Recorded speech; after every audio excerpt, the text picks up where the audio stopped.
I wanted to accomplish a couple things. One, I want to introduce you to our new chaplain. I will do that here just momentarily because he will be taking the lead of several chaplains that we have.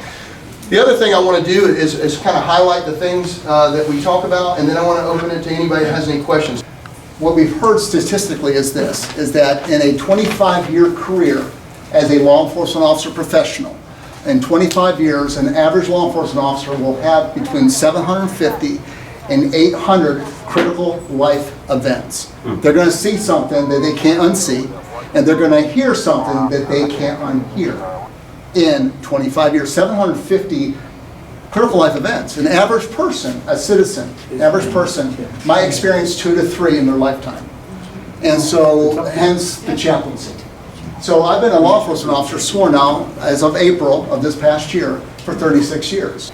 And when I started in law enforcement in '88, we didn't have chaplaincy. We didn't have chaplains. We didn't have mental health professionals. And so guys, I want to tell you about, I've been a pastor for 18 years. I've been a police officer for 36 years.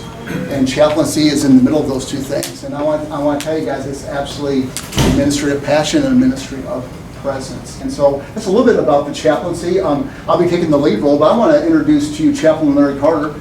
He's been actually driving this ship now for almost 20 years. He actually retires on the 23rd of this month. I'm not going to be able to fill his shoes. I might get a couple treads maybe I can put on the bottom. I'm not really sure yet. But I want to introduce Larry Carter to you.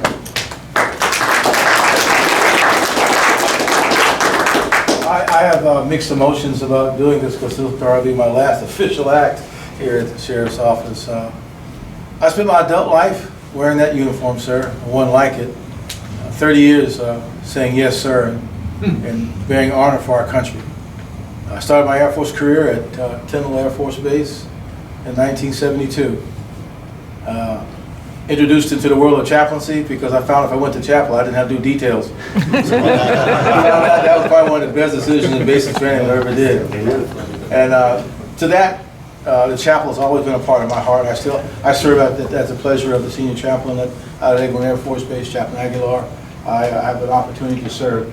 I've only had really 2 jobs in my adult life. I spent 30 years in the Air Force and now 20 years here. So that kind of sums up my life. I wouldn't know how to fill out a job application. But in context, I have a wife of 51 years of marriage. I have a son who also is a deputy here at Okaloosa County Sheriff's Office. I have a daughter that's 48. She doesn't want me to say that too loud, but I found out if you focus on the person and remind them that they are significant, you will transcend culture, language, and all kinds of things. I tried my best, and one of my great teachers is Tim, is try to have a way to add value to the individuals in front of me. I was given a platform to serve, to be there on some people's darkest and cold day.